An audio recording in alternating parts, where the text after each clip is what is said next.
कमजोर हुँदै गएको स्थिति छ। नेपाली कङ्ग्रेसको स्थिति भन्नुहुन्छ भने नेपाली कङ्ग्रेस असाध्यै दयनीय स्थितिमा छ। कङ्ग्रेसले एउटा मूल्याङ्कन के गर्नु पर्यो भने आज सरकारमा रहँदाखेरि हाम्रो हाइट बढ्यो कि भन्ने कङ्ग्रेसलाई लाग्न सक्छ, तर यथार्थता के हो भन्दाखेरि गणितीय हिसाबले अर्को राजनीतिक दलको कद अलिकति घट्दाखेरि कङ्ग्रेस अलिकति अग्लो मात्रै देखिएको। प्रजातन्त्र बिपीले जुन दृष्टिकोण अगाडि सार्नुभयो, राष्ट्रियता, प्रजातन्त्र, समाजवाद, यो काङ्ग्रेसको विचारधारा हो, आदर्श हो भनेर भनियो। तर आज बिपी सँगसँगै यी सबै आदर्शहरूको मृत्यु भइसकेको स्थिति छ। नेपाली काङ्ग्रेसको चिन्ता अन्य पार्टीले गर्दै गरेको देख्दाखेरि मलाई उहाँहरू नेपाली काङ्ग्रेसमा प्रवेश गर्न जमर्को गर्दै हुनुहुन्छ कि जस्तो लागिरहेको छ। होइन भने हाम्रो पार्टीको चिन्ता हामी गर्छौँ, हाम्रो नेताको चिन्ता हामी गर्छौँ, तपाईँहरूको पार्टीको चिन्ता तपाईँहरूले गर्नुहोस्। तपाईँहरूको पार्टी 2/3 नजिकमा पुगेर रातारात माओवादीसँग एकता नगर्दाखेरि नेपाली काङ्ग्रेससँग माओवादी एकता गरेर सरकारमा पुग्छ, हाम्रो निर्वाचन हाम्रो पराजय हुन्छ भनेर रातारात कुनै नेतालाई थाहा नदिकन 2टा नेतालाई सुटुक्क प्रचण्डलाई बोलाएर केपी ओलीले एकता गरेको एकपल्ट स्मरण गराउन चाहन्छु। यथार्थमा आज कङ्ग्रेस बलियो हो त? विचारधारात्मक हिसाबले भन्नुहुन्छ भने कङ्ग्रेसको मृत्यु भयो जस्तो हो। विचारधारात्मक हिसाबले भन्नुहुन्छ भने आज चाहिँ कङ्ग्रेस तपाईँको कङ्ग्रेसले राष्ट्रियताको अगुवाई गर्न सक्छ। आज नीति तथा कार्यक्रम, साझा कार्यक्रम अगाडि सारिएको छ। यो साझा कार्यक्रमलाई तपाईँले हेर्नुभयो भने सबैभन्दा पहिला हामीले राष्ट्रियताको बारेमा हेर्ने हो भने लिम्पियाधुरा हाम्रो हो भन्न सक्नुपर्छ। लिपुलेक हाम्रो हो, कालापानीबाट भारतीय सेना हट्नुपर्छ भनेर भन्न सक्नुपर्थ्यो यो सरकारले। तर आज त्यसलाई समस्या देखाइएको छ र त्यो त्यतिखेरको त्यो एकतालाई कायम राख्न नसक्ने अनि आज आएर उपदेश दिने, बिपी कोइरालाको नाम जोड्ने बिपी कोइरालाको पार्टी हो। हामी बिपी कोइरालाका कार्यकर्ता हौँ। बिपी कोइरालाले देखाएको बाटोबाट हामी किञ्चित पनि विचलित हुँदैन र हुनेवाला पनि छैन र भएको पनि छैन। त्यसकारण हाम्रो सिद्धान्त बिपी कोइरालाले प्रतिपादन गरेको सिद्धान्तभित्र हामी बसेर आज यहाँसम्म यो देशको प्रजातन्त्र ल्याउनलाई हरेक आन्दोलनको नेतृत्व नेपाली काङ्ग्रेसले गरेको छ।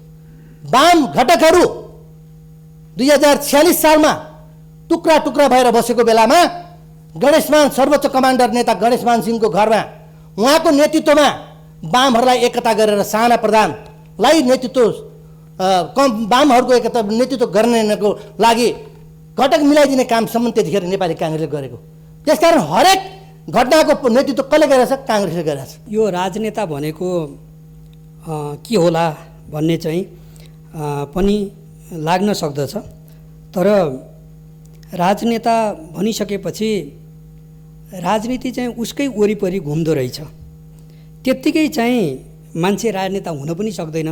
राजनीतिमा कुनै पनि नेता राजनेता हुनको लागि मुख्यतः समाजका चाहिँ सडक, सदन, सरकार यो तीनवटै ठाउँमा चाहिँ उसैको विचारबाट करिब गाइडेड हुनुपर्ने वा उसका दृष्टिकोणहरूले त्यहाँ प्रभाव पार्नुपर्ने हुन्छ।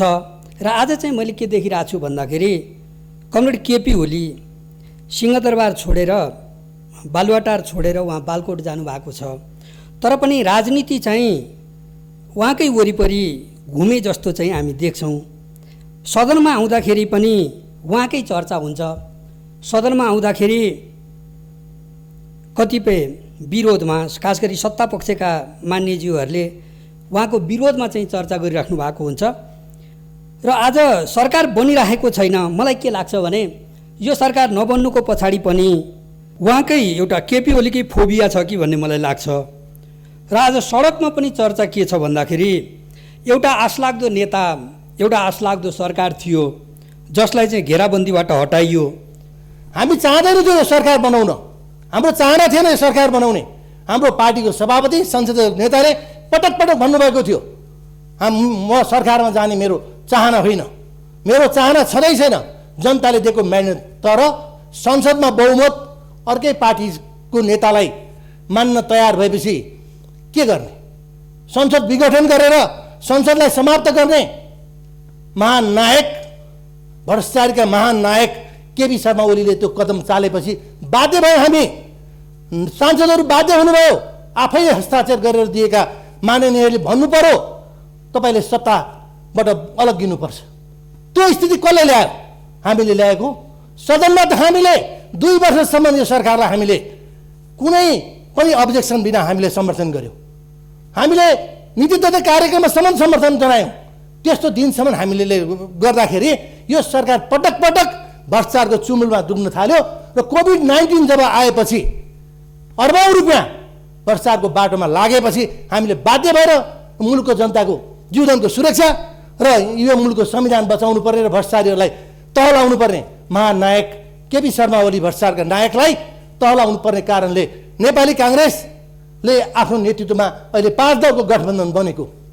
नेपालले अलिकति विकासमा फड्को मार्छ, जनताको जीवन बदलिन्छ भन्ने थियो, तर चाहिँ जसबाट आशा गरिएको थियो उसलाई घेराबन्दी गरियो, गुटबन्दीबाट उसलाई हटाउने काम भयो, मुद्दा मामिलाबाट हटाउने काम भयो, सिधा बाटोबाट पनि होइन, ढोकाबाट होइन, झ्यालबाट हटाउने काम भयो। आज जनताले पनि चोकचौरामा यही विषयमा चर्चा गरेको हामी पाउँछौँ। सडक, सदन र सरकार सबै ठाउँमा केपी ओलीको प्रभाव।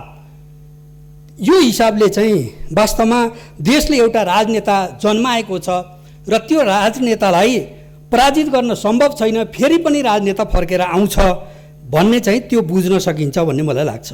अर्बौं रुपियाँको भ्रष्टाचारमा संलग्न सरकारका प्रधानमन्त्री अनि राजनेता, भ्रष्टाचारी राजनेता भन्नुहोस्, स्वीकार्न म तयार छु। भ्रष्टाचारको नायक भन्नुहोस्, म स्वीकार्न तयार छु। तर राजनेता हुने चरित्र हुनु पर्यो, त्यो देखिँदैन हामीले। गणतान्त्रिक आन्दोलनको नेता केपी ओली, सडक आन्दोलनको नेता केपी ओली, अनि केपी ओलीको निष्ठामाथि प्रहार गर्ने त्यो प्रश्न कसरी उठ्यो? म यसप्रति निन्दा व्यक्त गर्न चाहन्छु। त्यसपछि अर्को कुरा, हामीले आज जुन परिवर्तन गरेका छौँ यसलाई संस्थागत गर्ने हो।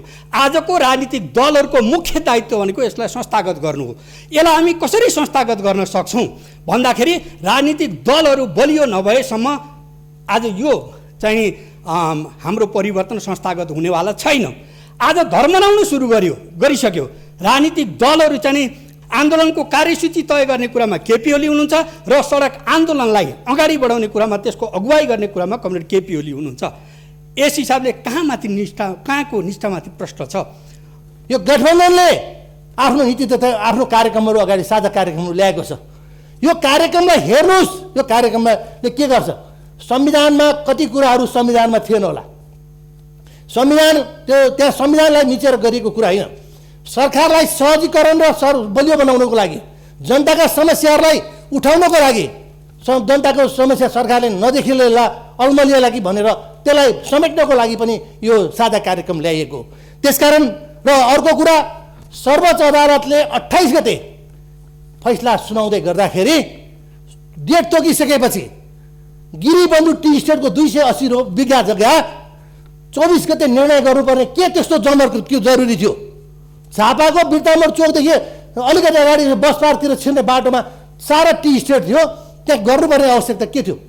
जुन सरकारको वैधानिकता समाप्त भइसकेको थियो त्यो सरकार त्यहाँ। तर राजनीतिक दलहरूभित्र एउटा बहस थियो, त्यो भनेको के हो भन्दाखेरि नेपाली कङ्ग्रेसले राजतन्त्रलाई, संवैधानिक राजतन्त्रलाई आफ्नो आदर्शको रूपमा ग्रहण गरेका थियो वैधानिक रूपमा। नेकपा एमाले रणनीतिक उद्देश्यको रूपमा गणतन्त्रलाई राखेका थियो, तर कार्यनीतिक नाराको रूपमा, कार्यसूचीको रूपमा गणतन्त्रलाई राखेको थिएन। माओवादी स्वयं राजालाई सिंहानुक मानेर, राजालाई सिंहानुक बनाउने र आफू चाहिँ राज्यरोहण गर्ने अथवा सरकारमा सत्तारोहण गर्ने त्यो ट्याक्टिक्समा माओवादी थियो। माओवादी त्यसमा थियो भन्ने कुरा त ढोरपाटनमा एउटा वार्ताको आयोजना भएको थियो, राजासहितको वार्ता। राजाले त्यसलाई इन्कार गरिसकेपछि र खास गरी राजा त्यति बेलासम्म कङ्ग्रेसको पनि गणतन्त्रमा जाने योजना थिएन, एमालेको पनि गणतन्त्रमा जाने त्यस खालको कार्यसूची थिएन। त्यसपछि स्वयं माओवादी पनि राजासहितको सरकारको पक्षमा चाहिँ जाने त्यो खालको वार्तालापको पक्षमा थियो। र त्यो परिस्थितिमा चाहिँ केपी ओलीले एउटा राजनीतिक विश्लेषण प्रस्तुत गर्दाखेरि अनि चाहिँ उहाँको निष्ठामाथि प्रहार गर्न कोसिस भयो। तर यथार्थता के थियो भन्दाखेरि जब राजाले टेक ओभर गरे, राजाले सम्पूर्ण तागत आफ्नो हातमा लिइसकेपछि अनि एकैचोटि जनआन्दोलनमा लागेका दलहरूमाथिको प्रहार, एकैचोटि माओवादीमाथिको प्रहार राजाले केन्द्रित गरिसकेपछि अनि राजतन्त्रको विरुद्धमा सम्पूर्ण दलहरू, राजनीतिक दलहरू र माओवादी सबै मिलेर गणतन्त्रमा जाने फैसला थियो। भारतको दिल्लीमा भएको त्यो चाहिँ नि राजनीतिक जुन एउटा 12 बुँदे समझदारी हो, त्यो समझदारी, त्यस पछाडिको आन्दोलनको कार्यसूची र सडक आन्दोलन, जसको परिणाम हामी गणतन्त्रमा छौँ। यो तीनवटै कुरामा तपाईँले 12 बुँदे समझदारीको ड्राफ्टमा हेर्नुभयो भने त्यहाँ कुनै नेताहरू को नेताहरू संलग्न थियो, हामीले हिस्ट्री हेऱ्यौँ भनेदेखि त्यहाँ केपी ओली हुनुहुन्छ। मैले आज त जुन त्यो गिरिबन्धु टी स्टेटको जग्गा लाखौँ करोड रुपियाँ कट्ठामा बिक्री हुने जग्गाको सब्स्टिच्युटमा चाहिँ ताप्लेजुङको डाँडा जहाँ बाँदर झर्छ त्यहाँ गएर त्यो जग्गा खरिद गर्ने अरे। दीपक मल्होत्राको संलग्नतामा त्यो सबै फाइल निर्णय गराइरहेको छ। माफियाहरूसँग सरकारको संलग्नता हुन्छ, माफियाहरूसँग संलग्नको सरकारले माफियालाई त वाच गरेर बस्नु पऱ्यो नि, ती माफियाहरूलाई बदमासी गरेर रोक्नु पर्ने बाटोमा हुनुपर्छ नि, तर त्यो देखिएन सामान्य अध्यक्ष महोदय। अनि हाम्रा नेताहरू बिपी कोइराला महामानव बिपी कोइराला, के अरे हाम्रा सर्वोच्च नेता गणेशमान सिंह, सन्त नेता कृष्णप्रसाद भट्टराई, क्रान्तिकारी नेता गिरिजाप्रसाद कोइराला र सहिष्णु नेता र सुशील कोइरालाहरूले गरेका कारणले, उनका लगानीका कारणले आज यो सदनमा सबै तपाईँहरू कुर्लिन पाउनु भएको छ। उहाँले देखाएको बाटो, नेपाली जनताहरू हिँडेर उहाँले देखाएको बाटोमा हिँडेको कारणले आज हामी संसदमा बोल्न पाइरहेको छौँ। त्यसकारण हामीले ती नेताहरूको बाटोमा बिरायो भनेर काङ्ग्रेसको चिन्ता नलिनुहोस्, हामी बिराउँदैनौँ। र तपाईँहरू कुन बाटोमा हिँड्दै हुनुहुन्छ, कुन गठबन्धनमा हिँड्दै हुनुहुन्थ्यो, हिजो कसरी हिँड्दै हुनुहुन्थ्यो, त्यो कुरामा तपाईँहरू विचार गर्नुहोस् भन्ने म चाहन्छु। त्यसलाई समाधान गर्नको लागि हामीले यो पहल कदमी लिन्छौँ, त्यसतर्फ कुनै आवाज छैन नीति तथा कार्यक्रममा, त्यसलाई समस्या ठानिएको छ। यसको तात्पर्य के हो भने यो सरकारले त्यो विषयमा केही पनि गर्न सक्दैन। मान्छे दिन दहाडे मारिन्छ, बोल्न सक्दैन। काङ्ग्रेस बोल्न सक्छ, आज सरकार बोल्न सक्छ, सरकार बोल्न सक्ने हालतमा पनि छैन। आजको काङ्ग्रेस भन्ने हो भने राष्ट्रियताको हिसाबले, आफ्नो आदर्शको हिसाबले भन्ने हो भने त्यो आदर्श च्युत छ र मृतप्राय छ। समाजवादको दृष्टिकोणबाट हेर्ने हो भने सुकुम्बासी आयोग, भूमि आयोग व्यक्तिको कारणले भङ्ग गरिएको भने व्यक्तिलाई हटाउन सकिन्थ्यो, तर आयोग किन भङ्ग गरिएको छ? अब कङ्ग्रेसले आयोग गठन गर्न पनि सक्दैन, आयोग गठन गरेर भूमि समस्या समाधान गर्न पनि सक्दैन। काङ्ग्रेसको दृष्टिकोण यसै सदनमा प्रस्तुत हुँदाखेरि के भनियो भन्दाखेरि अव्यवस्थित बसोबासीहरूलाई कहाँ संविधानमा लेखिया छ भनेर क्वेसन उठाइयो। आज नेपालको भूमिको समस्याको एउटा महत्त्वपूर्ण पाटो के हो भन्दाखेरि त्यो अव्यवस्थित बसोबासी हो। भूमि समस्या समाधान गर्ने भन्ने बित्तिकै त अव्यवस्थित बसोबासीको समस्या स्वतः समाधान गर्नु पर्दैन, भूमिहीनको समस्या स्वतः समाधान गर्नु पर्दैन, सुकुम्बासीको समस्या समाधान गर्नु पर्दैन। कहाँनिर छ कङ्ग्रेसको दृष्टिकोण? समाजवादको लागि भन्ने भने सामाजिक न्याय, कम्तीमा पनि लोक कल्याणकारी राज्यको मान्यतामा कङ्ग्रेसको दृष्टिकोण के हो? कोभिड-19 को महामारीमा स्वास्थ्य सामग्री खरिद गर्दाखेरि अरबौँ रुपियाँ भ्रष्टाचार गरेको छ। सरकारको साझा कार्यक्रममा पनि त्यो कुरालाई इन्डिकेट गरेको छ। त्यसमा संलग्न हुने भ्रष्टाचारीहरूलाई सबैलाई कारवाही गर्नको लागि संसदीय समिति बनोस्। र अर्को कुरो मैले यही सदनमा उठाएको थिएँ, गोकर्ण रिसोर्टकोमा अरबौँ रुपियाँ भ्रष्टाचार भएको छ र 50 करोड बढी म तिर्न तयार छु भनेर भन्दाखेरि मैले सम्पत्ति शुद्धिकरणमा मुद्दासम्म खेप्नु पर्यो। ओली सरकारको पालामा मैले बयान दिनु पाऊँ। त्यो 50 करोडको स्रोत के हो भनेर मैले भने त्यहाँ गएर मलाई दिनुहोस्, अनि त्यो दिन म स्रोत देखाउँछु। 99% सेयर बेच्छु र 1% मैले राख्न सक्छु। ब्याङ्कसँग त्यसो हुन्छ, अरू व्यावसायिक कारोबारी त्यो हुन्छ भने र त्यो गोकर्ण रिसोर्टलाई जुन अवस्थामा पुर्याएको छ त्यो छानबिन गरेर राज्यले त्यसमा आफ्नो उपस्थिति देखाएर त्यसलाई जसरी यो एटी होल्डिङलाई दिएको छ, एटी होल्डिङलाई मुलुकै जिम्मा लाउने खेलमा केपी शर्मा ओलीको सरकार लागेको थियो। समय प्राप्त नभएको कारणले मात्र हो, न त यो मुलुक एटी होल्डिङको नामबाट चिनिने अवस्थामा पुगेको थियो। नेपालको जहाजहरूलाई एयरपोर्टमा सुताएर राख्ने अनि एटी होल्डिङले ल्याएको हिमालयन एयरलाइन्सलाई चाहिँ विदेशको यात्रा इन्टरनेसनल फ्लाइटहरू दमादम दिने अनि त्यसलाई धराशय बनाउने काम कसले गर्न खोजेको थियो? कङ्ग्रेसको दृष्टिकोण भन्ने भने आज चाहिँ कङ्ग्रेस आर्थिक उदारीकरणको दिशामा अगाडि बढ्ने हो। कङ्ग्रेसको चुरो कुरो त्यो जसले सामाजिक न्यायलाई अस्वीकार गर्दछ, लोक कल्याणकारी राज्यको मान्यतालाई अस्वीकार गर्दछ, कङ्ग्रेसको दृष्टिकोण त्यहाँनिर छ। तर त्यसमा पनि अलमलाहट छ कङ्ग्रेस, सिधा त्यसमा हिँड्ने त्यो सामर्थ्य पनि कङ्ग्रेसमा छैन, लडखडाएको स्थिति छ।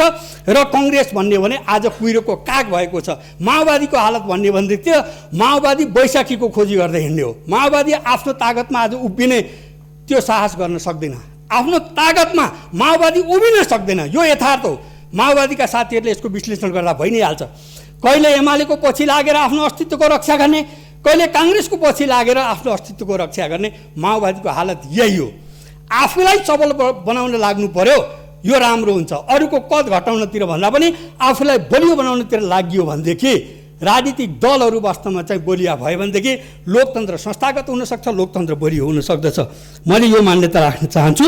र अरू कुराहरूमा आज सरकारका चाहिँ अरू दृष्टिकोणहरूको बारेमा के कुरा गर्ने, सरकारको बारेमा भन्यो भने 3वटा विचार अहिले सत्ताधारी दलका नेताहरूले राख्नुभयो।